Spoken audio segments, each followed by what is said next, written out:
Okay, picture this. You're walking into a busy place, maybe like Brixton Underground Station, and you see a parent, really struggling with a stroller, maybe another kid trailing behind, and there's this huge flight of stairs. Yeah, a familiar scene for many. Right. And what happens? Well, our sources point out something pretty amazing. Quite often, just a complete stranger, someone totally different maybe will just step in. Jump right in to help, yeah. Exactly. No hesitation, no what's in it for me, just a human connection, helping someone out. Connecting people who might otherwise just walk straight past each other. And that small act, seemingly tiny, is actually a really great window into this powerful idea we're diving into today, social capital. It's fascinating, isn't it, how this concept, social capital, has really grabbed the attention of people in, well, very different arenas. Our sources show it's been a big focus for political thinkers, everyone from, say, New Labor over here to the Bush administration in the U.S. Right, across the spectrum. Totally. And it even resonates deeply within discussions in the church about the gospel, this fundamental idea that trust and our ability to connect beyond our immediate bubble is just vital. Absolutely. So for this deep dive, we're using the material you've shared to really kind of get under the skin of social capital. Okay. Like, what is it really? Why is suddenly everyone, or seemingly everyone, talking about it?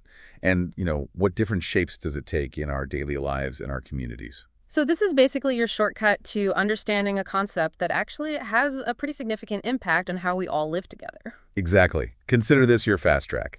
And if we think about the wider context, our sources suggest that part of the reason we're analyzing social capital more now is this underlying worry.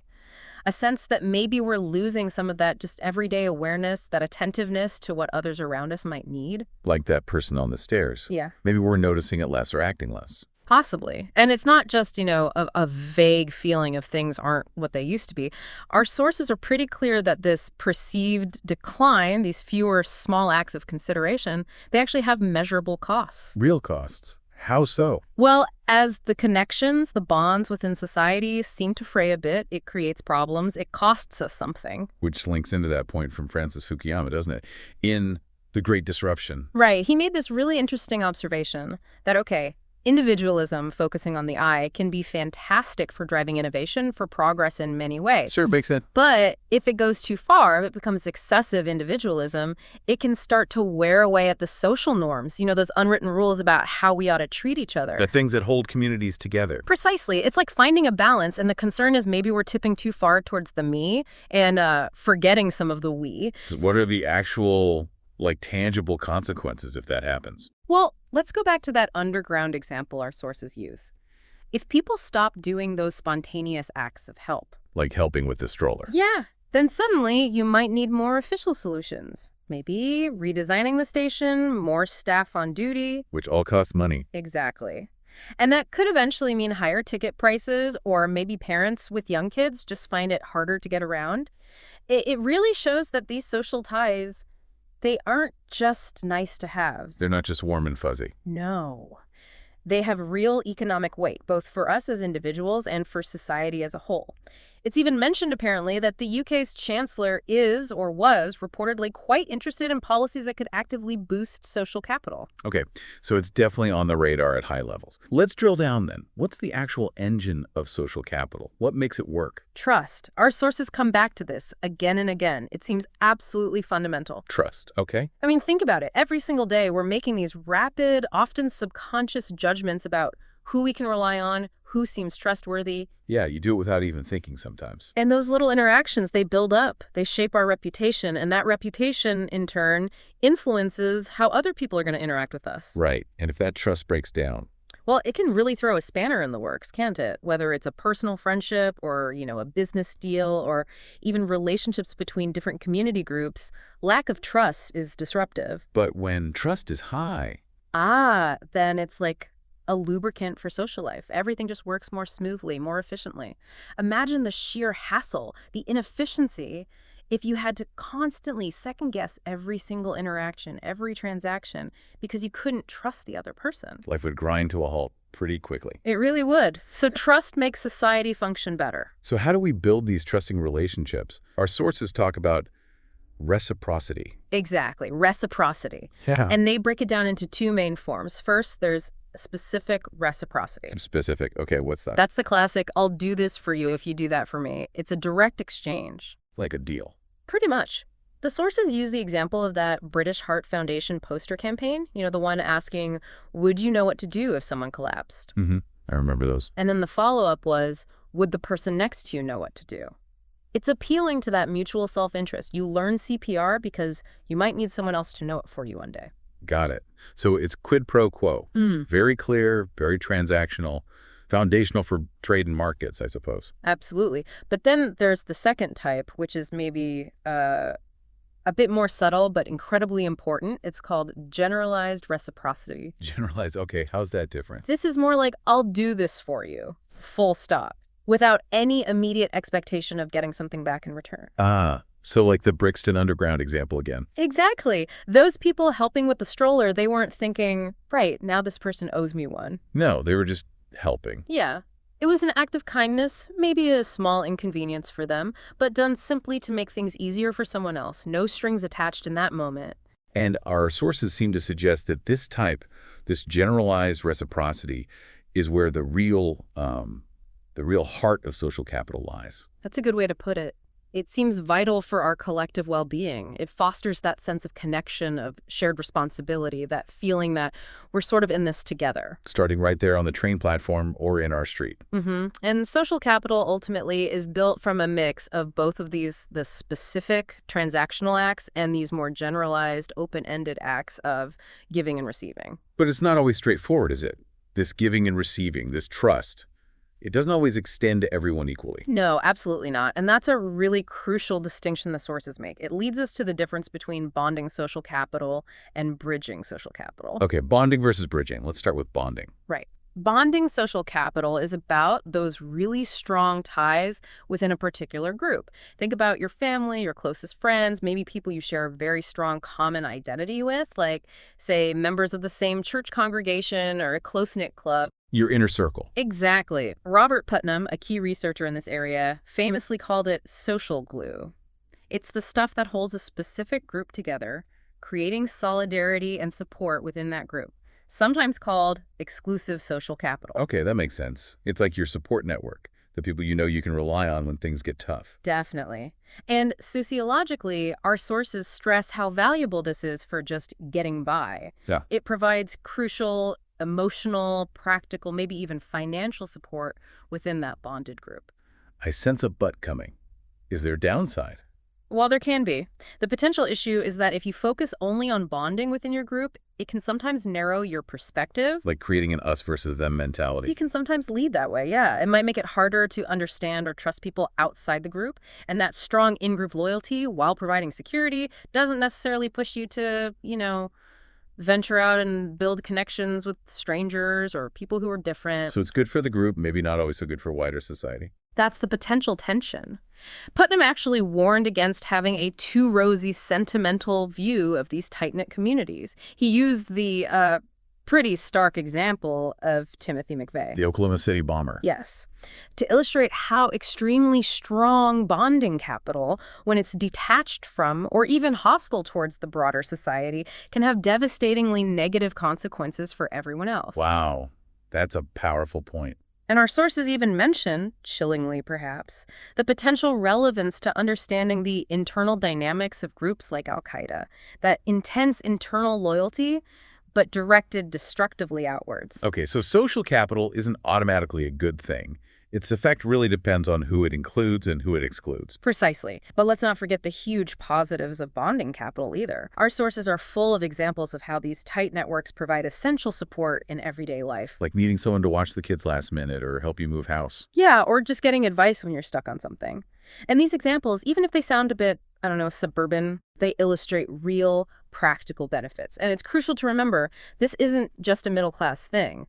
Strong bonding ties are incredibly important in marginalized communities, too, providing resilience and support where formal systems might fail. And that story mentioned about Vicky in Brixton giving a pound coin to a homeless man. That feels complex, too, an act of generosity, but maybe still within a certain boundary. It highlights that complexity, definitely. An individual act potentially driven by compassion, but happening within that broader context of who we connect with and why.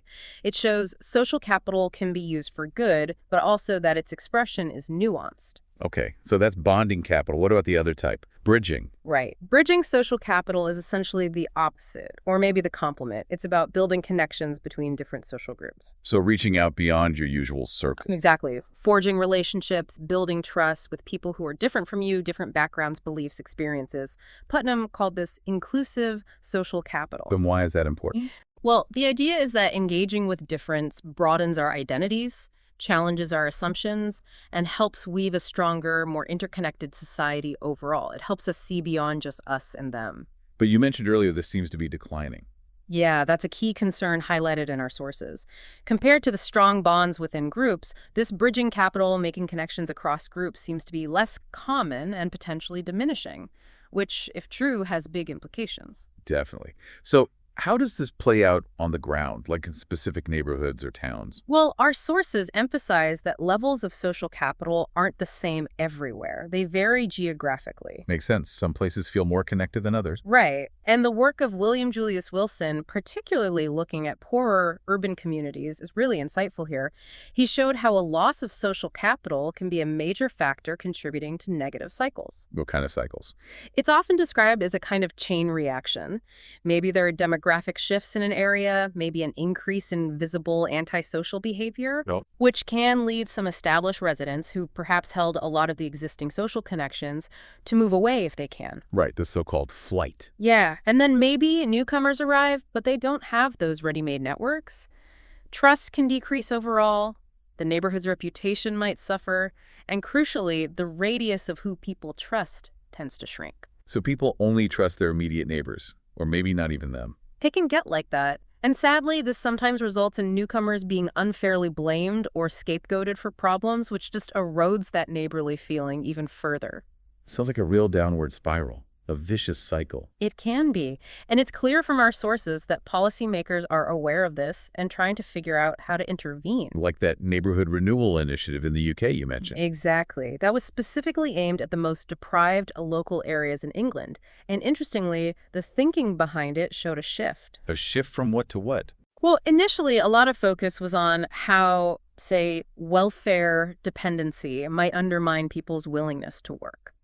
But the shift was towards recognizing that economic factors alone weren't the whole story. A lack of social connection, of reciprocal behavior, was also undermining the strength and resilience of these communities. So it's not just about jobs, it's about relationships too. Precisely. The idea driving neighborhood renewal was essentially, let's get local people more involved in shaping the public services in their own area. Like schools, policing, housing. Yeah. The hope was that if people participated more, if they had more say, it would gradually rebuild trust. It would widen that radius of social trust again. Empowering communities from within. That was the goal. But as our sources point out, the big fundamental challenge always comes back to how do you actually motivate people to engage in that kind of cooperative, other-regarding behavior, especially when trust might already be low? How do you make it stick? It's a tough question. Yeah. And what about the institutions that traditionally played a role here, like churches? How are they viewed in this context? Well, according to some of the British social analysts cited in our sources, there is a fair bit of skepticism. Skepticism about churches rebuilding social capital. Why? The prevailing perception, it seems, is that churches mostly generate bonding social capital. Strong ties among their own members. Right, the social glue within the congregation. Exactly. And in a very diverse, multicultural society, that focus on the in-group is sometimes seen as, well, potentially a liability, a barrier, maybe, to wider social cohesion rather than a contributor to it. So the fear is they keep people in rather than reaching out. That seems to be the concern expressed in some quarters. And as a result, government policy, at least for a time, tended to favor promoting secular voluntary groups and community organizations as the main vehicles for regenerating social capital. Okay, so bypassing faith groups to some extent. Or at least prioritizing these other kinds of groups. But our sources also raise a flag here, suggesting that maybe we're overestimating how much bridging capital these secular groups actually create. Well, think about it. Many voluntary organizations are based around very specific shared interests, like a hobby or campaigning on a single issue. That's still a form of bonding, right? Connecting with people who are already like you in some key way. Yeah, good point. And also, many larger voluntary organizations are primarily run by paid professional staff with maybe less active grassroots involvement that truly cuts across different social divides. So it's not automatically bridging just because it's not a church. Not necessarily. The reality is complex, and there are other big societal factors chipping away at that easy neighborliness too. Like what? Our sources mention things like, well, the huge increase in women working outside the home compared to, say, 50 years ago.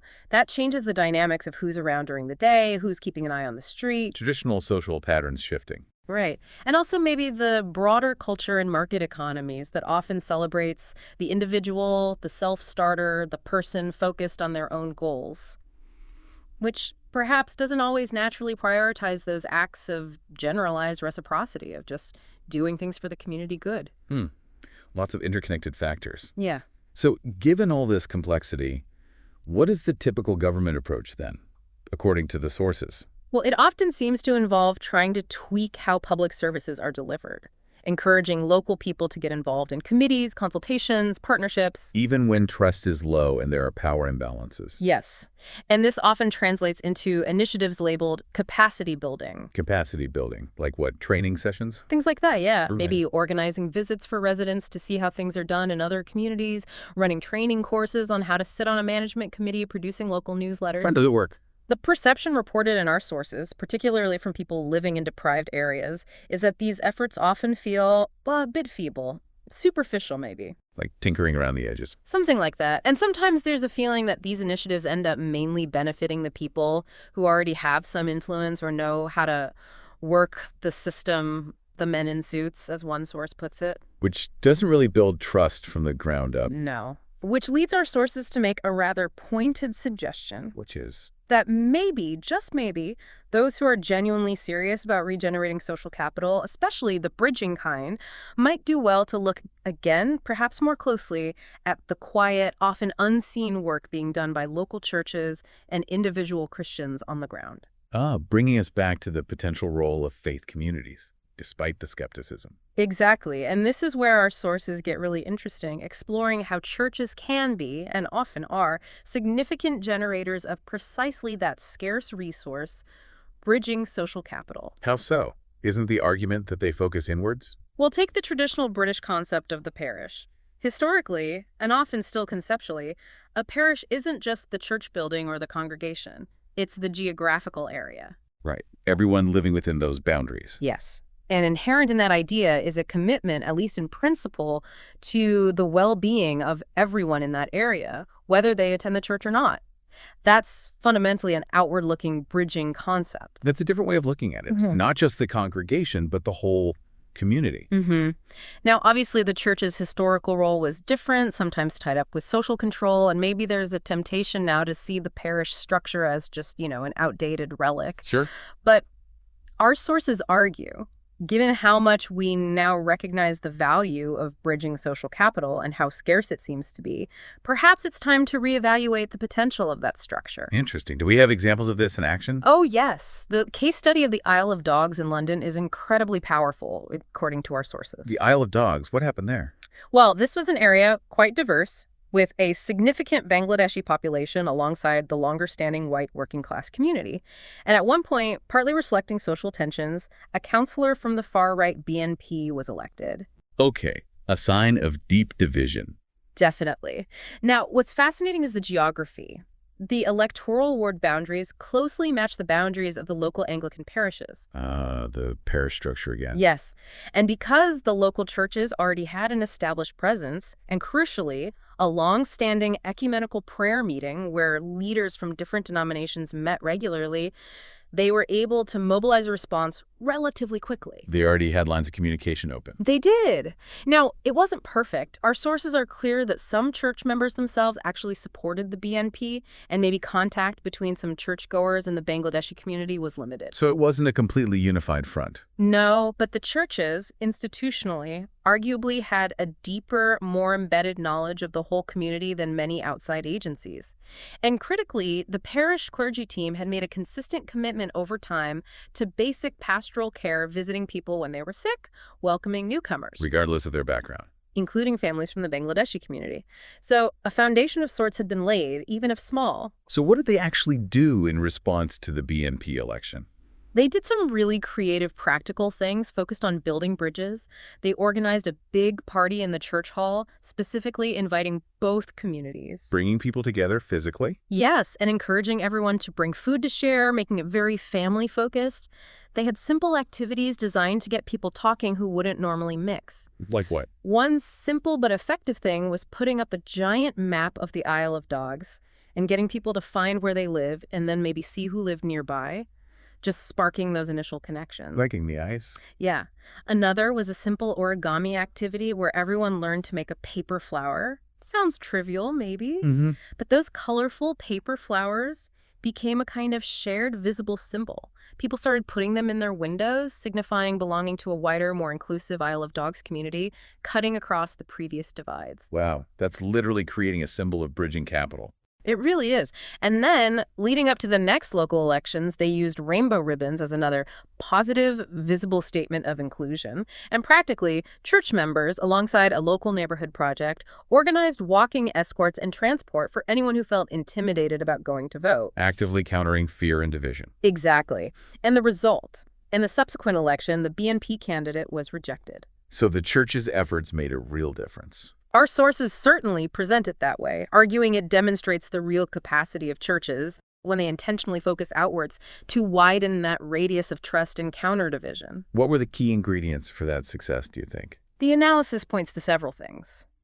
They're positioning that existing baseline of trust from things like the prayer group and welcoming newcomers, their courage and sensitivity in tackling difficult diversity issues head-on, providing factual information like on housing allocation to counter myths, empowering their own members to challenge racist talk, really extensive outreach, creating opportunities for mutual activity like the party, establishing structures for conversation, and crucially, identifying connections that already existed, even if hidden beneath apparent differences. It sounds like it required real intentionality and long-term commitment. Absolutely.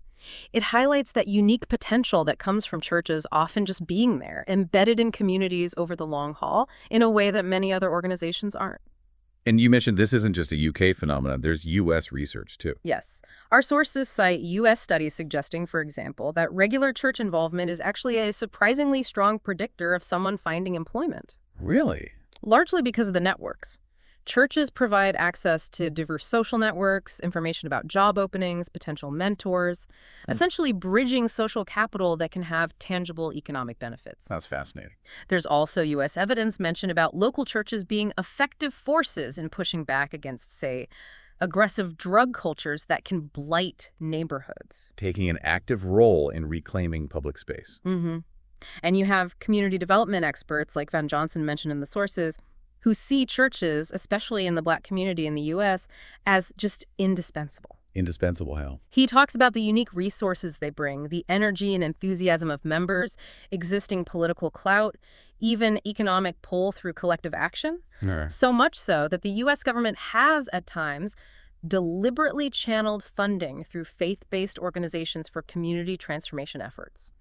Interesting. That sounds quite different from the UK skepticism you mentioned earlier. It does reflect a different approach, perhaps. And there is also this related concept emerging from the U.S. called reneighboring the city. Reneighboring, what's that? It's where Christians make a very conscious, deliberate choice not to move out of deprived urban areas as their circumstances improve, but actually to stay or even move in specifically to counteract that flight we talked about and to actively invest in building social trust from the ground up. Wow. That's a significant commitment. It is, and our sources point out that this happens in the UK too, even if it doesn't get the same label or publicity. They mention specific examples like individuals and families in places like Broadwater Farm in London or in Wolverhampton, or dedicated church communities like the Oak Tree Anglican Fellowship in Acton or the Urban Expression Network. People quietly getting on with building community. Exactly. Often doing this vital work of building both bonding and bridging capital, but maybe flying under the radar of the professional regeneration experts, perhaps because those experts sometimes operate from a more secular worldview and don't always see or value what's happening in faith contexts. Okay, so we have bonding and bridging. Is that the whole picture? Well, our sources introduce one more category, which adds another layer of challenge and perhaps inspiration. They call it brave social capital. Brave social capital. Okay, how is that different from bridging? It's related to bridging, but it specifically involves working for the well-being of or alongside people who might be perceived by wider society or even by oneself initially as somehow difficult, maybe even threatening. Can you give an example? Think about people who volunteer at winter night shelters for the homeless. They encounter individuals facing profound challenges, maybe addiction or mental health issues, situations that can feel unpredictable or risky. Right, it requires a certain courage. Exactly. Or people who make a conscious choice to live and build community on housing estates, often labeled hard to let, places that might face higher levels of crime or social deprivation. They are choosing to be present in difficult circumstances. So it's bridging, but with an added element of perceived risk or difficulty. That's a good way to think about it. And our sources argue that despite these challenges, this commitment to brave social capital is very real. And often a key motivator is religious faith. Faith motivating people to step into difficult spaces. Yes, a desire to live out their beliefs in a tangible way, to integrate their faith with their actions, even when it's uncomfortable or demanding. But how do people sustain that? It sounds potentially draining or even dangerous. That's a crucial point. Our sources stress the need for structures to make these kinds of risky contributions possible and sustainable. Structures like what? Things like clear volunteer rotas, proper training and support, established boundaries and guidelines for interaction, strong leadership, frameworks that provide safety and predictability. So it's not just about individual heroism, it's about organized compassion. Exactly. And when these structures, grounded in principles like hospitality and basic human kindness, are in place, they can enable people to make these brave contributions. And the impact, our sources suggest, can be transformative. They talk about unleashing a cascade of grace. A cascade of grace. That sounds powerful. It does, meaning the positive effects ripple outwards in ways you might never anticipate, benefiting not just the direct recipients, but the givers, their families, the wider community. Can you illustrate that? The story used in the sources about the Mothers Union is a wonderful example on a global scale this time. A Mothers Union. Yeah. There was a need identified by their sister organization in Zimbabwe for simple, hand-cranked sewing machines. Useful, practical aid. Right, so they fundraised and sent them. Well, they did fundraise. But a group of women from the MU in Britain decided to go further. They decided they would personally take the machines to Zimbabwe, meet the women there, and help teach them how to use and maintain them. Wow, that's a much bigger commitment. Definitely bridging, maybe even brave given the travel and context. Absolutely. And then came the cascade of grace. What happened? Well, first, the local newspaper back in the UK ran a story about their trip. That sparked conversations, families debating the project, maybe challenging stereotypes about Africa or about older women. Ripple effect number one. Then their grandchildren saw what their grandmas were doing and were apparently really impressed and proud, inspiring the next generation. Ripple two. The project generated passionate prayer, both for the trip itself and for the women in Zimbabwe. It deepened people's understanding of global development issues, moving beyond just abstract ideas. Ripple 3, 4. The British women who went were profoundly changed by the experience, and crucially, an ongoing relationship, a real partnership developed between the two villages, the one in the UK and the one in Zimbabwe. That's amazing. Far beyond just delivering some machines. Exactly. That's the cascade. The sources emphasize that the full impact of such acts of brave social capital is often immeasurable, stretching across communities and even down through generations in ways we can't easily track, but which are incredibly valuable. So, wrapping this up then, we've journeyed through quite a bit here. We certainly have, from those everyday acts of help through the nuts and bolts of trust and reciprocity. To distinguishing between that social glue of bonding capital within groups and the crucial, maybe scarcer, bridging capital that connects across groups. And finally, touching on that challenging but inspiring idea of brave social capital, reaching out even into difficult or risky situations. And all these different forms our sources are telling us are just fundamentally important. For us as individuals, yes, but also for the health and resilience of our neighborhoods, our towns, our whole society. They really are the threads that weave the social fabric together. So a final thought maybe for everyone listening, considering these different types, bonding, bridging, brave, social capital, was one small step, maybe one small act of bridging, perhaps reaching out to a neighbor you don't know well, or someone from a different background. Or maybe even an opportunity for brave social capital offering support where it feels a bit challenging but needed. What might that look like in your own community, perhaps this week? Yeah. In a world that, let's face it, often feels quite divided, this whole idea of intentionally, actively building trust and connection, especially with people who are different from us, it feels like a really powerful and actually hopeful challenge. It really does. What structures, what initiatives maybe already exist in your life, or could you seek out that help foster that kind of journeying out? Thinking about social capital and all these dimensions really does give us a valuable lens, doesn't it? For understanding the world around us, but also for thinking about how we can each play a part in making it, well, a more connected and supportive place.